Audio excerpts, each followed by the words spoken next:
Oh, yeah, we got some training stuff here. It's been a minute, so let's take a look. Are you trading muscle tightness for instability? What does that mean? Mr. Don, what does that mean? Well, I'll tell you. After 20 plus years working as a personal trainer and Pilates teacher, no, I've just had my lift license for 8 years. 8 years? Jeez, wow. Okay, so half the time, just about.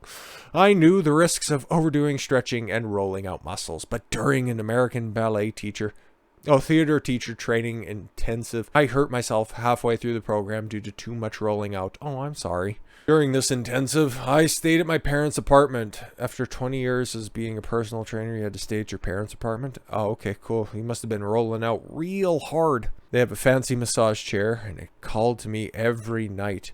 I was tired and sore from training during the day. Huh? So I'd sit in the chair and let me go to town for an hour. All right, lady.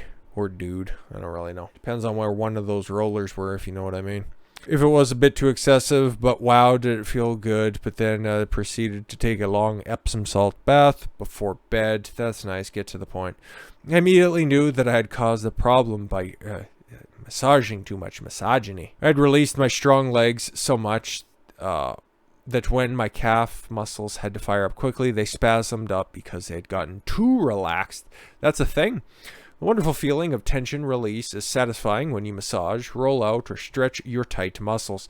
But that muscle is gripping for a reason. Your body's protecting you from your weaknesses. So it is not enough to release bad tension. It is not, nope, not for this channel.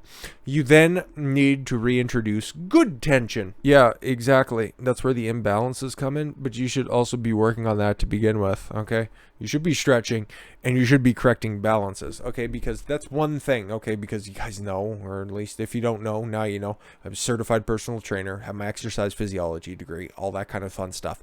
But when I first started lifting at the age of 16, okay, I had a big imbalance in most of my body, like most people do. You have a dominant hand, and if you aren't properly training, you're going to have a significant imbalance. I forget the exact amount of weight on a bicep curl, but let's just say for simplicity's sake, I could do a 20-pound dumbbell curl with my right hand, but then on my left, it was like 10 or 15 on the other side. So what did I do to strengthen that up?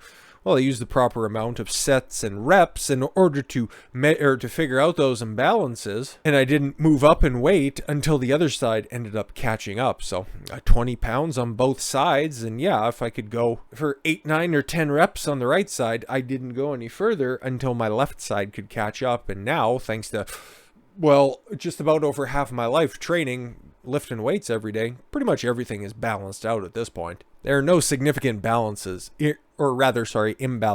that I'm aware of. If you have a weakness around a joint, it makes your vulnerability to it makes you vulnerable to injury. No, that's true. Your body will cleverly respond by drawing strength from another stronger muscle. Yeah, that's the problem. You can compensate for a sprain, but that's why they put you on crutches, because you don't want to have to create a different injury, because you sprain your ankle, you end up firing your upper leg, maybe your hip flexors, maybe a couple of your gluteus muscles a little bit more than you really need to, instead of using your calf. So, and because of the delicacies and intricacies of the tendons and bones in your feet, you don't want to start throwing that stuff out of whack. So that's why you immobilize it until it gets healed. Then, in an attempt to compensate for your weak stabilizers, the muscle will grip in hopes to keep your body safe from injury. And that's the thing about those stabilizers. They're not used to using that much power, okay, being that loaded with the stress that you need in order to facilitate the action that it's normally just there for. Hey, if you need a hand, it's kind of like your friend on moving day, okay? It's like, yeah, give me a call if you need to move that couch up 15 flights of stairs into your new apartment building. Yeah, just give me a call. I'll be around. That's what stabilizers do, okay? They're there if you need them. It's just they're not there for the main event. The body is always looking for balance. Too much tension or too much relaxation leads to problems. This is one of the reasons why a massage, yoga class, or long stretching sessions can sometimes end up leaving you feeling tighter and in more pain, or worse, really injured the next day. Perhaps you felt some temporary relief from stretching or or rolling, but it certainly didn't solve the root of the issue. So what's a better approach? Is it to avoid stretching altogether? That is a childish interpretation of the events. Of course not. Stretching feels good for a reason, as does massage and foam rolling. Ideally, if you can find a pro who can assess where you are weak and what you're compensating when you move. Yeah, exactly. Your posture's a pretty good analysis of where you're weak and where you're tight, okay? Especially like if you have a rotated pelvis, okay? If you stand with your, basically with your junk pushed forward, chances are you have a tight core and a weak back, okay? We can get into the intricacies of that, but I don't really want to, and that's a subject for another day. So what do you do there? Well, guess what? You strengthen your lower back and you roll out your gut muscles. It's possible you can do it, and it has a bunch of other side benefits as well. Or you have in-rolling shoulders like that, okay? So guess what you have? You have a weak upper back and you have a tight chest, okay? So yeah, you could roll out your back all you want.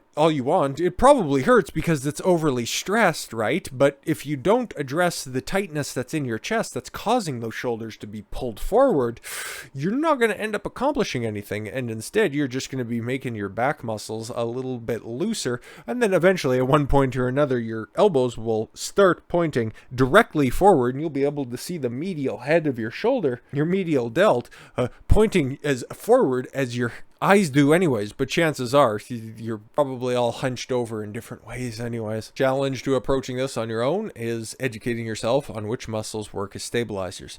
Typically, there are smaller muscles near the base of the joint pain, and the other challenge is doing this on your own is understanding proper posture and alignment. Your core and your posture depend on each other. Wow, that's exactly what I just described. I didn't do any pre-reading on this. That was just my knowledge coming through. That's not a flex or anything. That's just me knowing my stuff. So in case you didn't know, if you thought I was a fraud or something like that, I think I showed my lift card or something. Anyways, at one point or another, I'll bring it out again. If you slouch and sit a lot, your shoulders, chest, and hip flexors will get tight and constricted. Yeah, because they're just in a constant contracted state. Doesn't that make sense? Well, your back and glutes will get weaker and weaker. Yeah, because they're just elongated and totally stretched out. So how do you fix that stuff? You stretch what's tight and you strengthen what's weak. It sounds simple, but you should probably get somebody to properly assess your posture, properly assess your strength levels, and figure it out from there. But this little tidbit of information will at least arm you as to ask ask the appropriate questions to get the desired results. With all that said, thank you all very much for the gift of your time. I've been Don Consuelo. I want you to follow your gut and get after it. Take care, everyone.